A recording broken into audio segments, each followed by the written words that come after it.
In this video, I'm going to tell you 3 things to never do in lucid nightmares. And if you stick around for this whole video, I will tell you the most kind of important warning, or the thing that you should never do, at the end.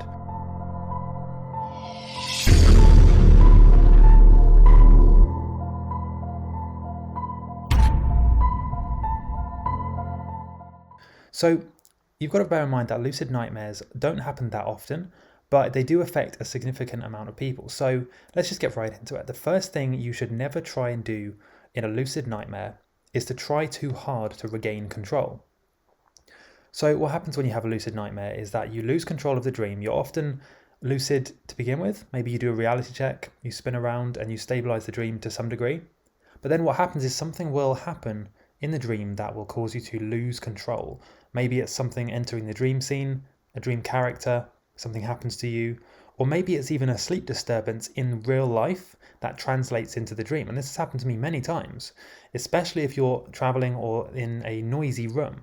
If you're in a noisy room, or if there's a sudden burst of light or something, right? Maybe somebody starts a car at 2 a.m. and the headlamps shine through into your room. It doesn't quite wake you up, but it can distract you enough or interrupt your sleep enough that you will lose lucidity. And so you need to make sure that you don't try too hard to regain control of that dream. And the reason for that is that when you try too hard, there's a subconscious kind of pushing back that happens, where your subconscious mind almost resists your intention to try and regain control, and it makes it even harder to gain control. It's almost like trying to catch something that's constantly flying away. In order to catch it, you need to kind of relax and let it come to you. This is very much true with lucidity, and it's a really good analogy, so don't try too hard to regain control of the dream. Step number 2 is don't become scared or wonder what's going to happen next. Like I've explained in many other videos, your lucid dreams and your dreams in general are made up of your subconscious. So if you lose control of the dream but you're still lucid, what a lot of people can tend to do, and I've done this a few times when I was starting out, is I would lucidly wonder what's going to happen next. I'm lucid enough to have that thought, but I'm not lucid enough to have control over the dream. And so what happens is your subconscious mind ends up surprising you.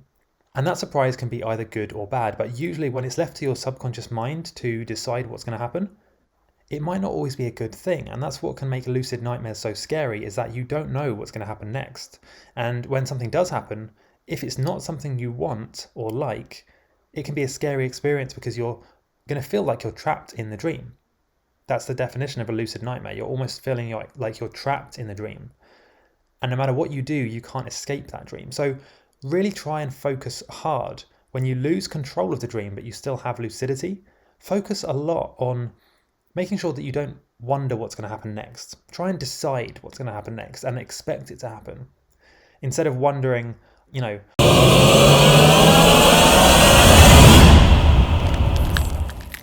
I wonder what other scary things are going to come around the corner.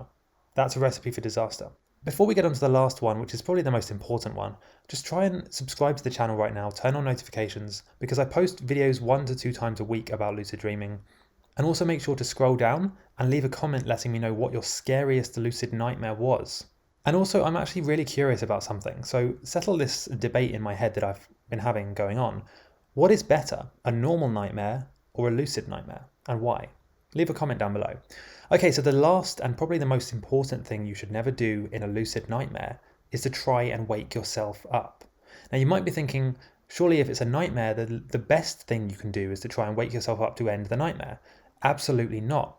And I say this with a very high degree of confidence, because whether the nightmare is lucid or whether it's a normal nightmare, nightmares and bad dreams are often the most important dreams in terms of messaging and what your subconscious mind is trying to tell you. So if you wake yourself up, you're completely wasting the opportunity to learn more about the dream, learn the message behind it and what your subconscious mind is really trying to tell you. So the last thing you should do is try and wake yourself up. Instead, try and regain control or regain lucidity to the point where you truly know and believe that nothing bad can happen, nothing can harm you.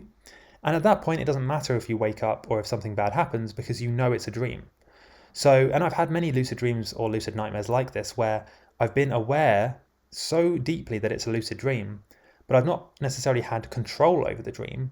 And what that means is I can just allow myself to watch what happens without any attachment to it.